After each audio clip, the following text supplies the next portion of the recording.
ಶಾಂತಿ. ದಿನಾಂಕ ಆಗಿದೆ 11/9/2025.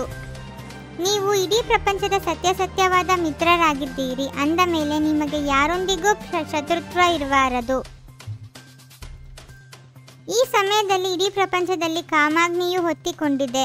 ನಾವು ಎಲ್ಲರಿಗೆ ಸಂದೇಶ ಕೊಡುತ್ತೇವೆ. ಈಗ ಪವಿತ್ರರಾಗಿ ದೈವಿ ಗುಣಗಳನ್ನು ಧಾರಣೆ ಮಾಡಿ, ಆಗ ನಿಮ್ಮ ಜೀವನದ ದೋಣಿಯು ಪಾರಾಗುವುದು.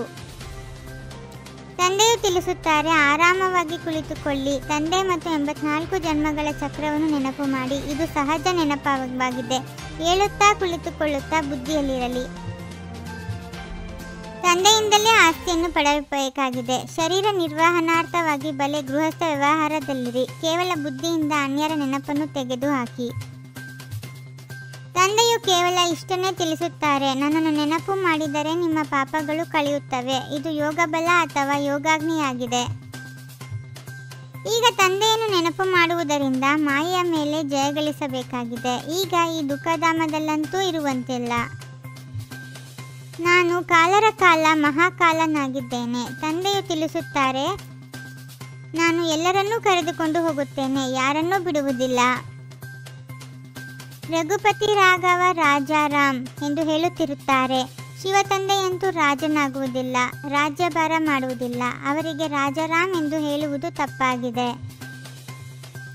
ನೀವೀಗ ತಿಳಿದುಕೊಂಡಿದ್ದೀರಿ, ಭಗವಂತನು ಒಬ್ಬ ನಿರಾಕಾರನಾಗಿದ್ದಾರೆ. ಯಾವುದೇ ದೇಹದಾರಿಗೆ ಭಗವಂತನೆಂದು ಹೇಳಲು ಸಾಧ್ಯವಿಲ್ಲ. ಬ್ರಹ್ಮ ವಿಷ್ಣು ಶಂಕರನಿಗೂ ಹೇಳುವುದಿಲ್ಲ. ಇದು ಕಲ್ಪದ ಸಂಗಮ ಯುಗವಾಗಿದೆ. ಇದನ್ನು ಮನುಷ್ಯರು ಯುಗೇ ಯುಗೆ ಎಂದು ಹೇಳಿಬಿಟ್ಟಿದ್ದಾರೆ. ಯಾವ ಮಾತು ಕಳೆದು ಹೋಗುವುದೋ ಅದಕ್ಕೆ ನಾಟಕವೆಂದು ಹೇಳಲಾಗುತ್ತದೆ. ಸೇವೆಯಲ್ಲಿ ಯಾರೂ ವಿಘ್ನರೂಪವಾಗಬಾರದು. ಸೇವೆಯಲ್ಲಿ ನಿರ್ಬಲತೆಯನ್ನು ತೋರಿಸಬಾರದು. ಶಿವತಂದೆಯ ಸೇವೆಯಲ್ಲವೇ, ಅದರಲ್ಲೆಂದೂ ಇಲ್ಲ ಎಂದು ಹೇಳಬಾರದು. ಸತ್ಯ ತ್ರೇತಾಯುಗದಲ್ಲಿ ಯೋಗವಿರುವುದಿಲ್ಲ. ಯಾರು ಕಲಿಸಿದರೂ ಅವರಂತೂ ಹೊರಟು ಹೋದರು. ಮತ್ತು 5000 ವರ್ಷಗಳ ನಂತರ ಯಾವಾಗ ಬರುವರೋ ಆಗಲೇ ರಾಜಯೋಗವನ್ನು ಕಲಿಸುವರು.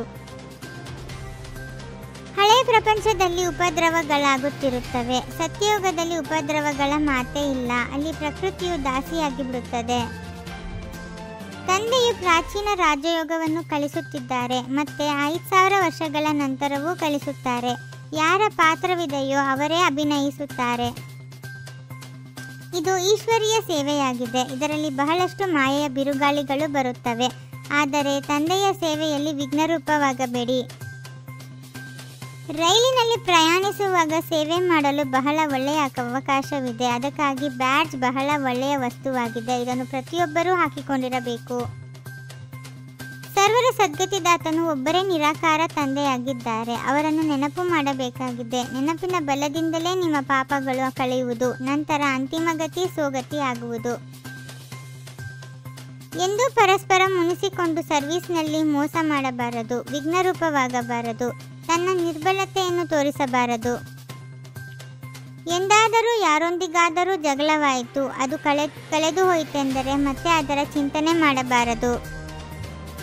ಶಾಂತಿಯ ದೂತರಾಗಿ ಸರ್ವರಿಗೆ ಶಾಂತಿಯ ಸಂದೇಶ ಕೊಡುವಂತಹ ಮಾಸ್ಟರ್ ಶಾಂತಿ ಶಕ್ತಿದಾತ ಭವ.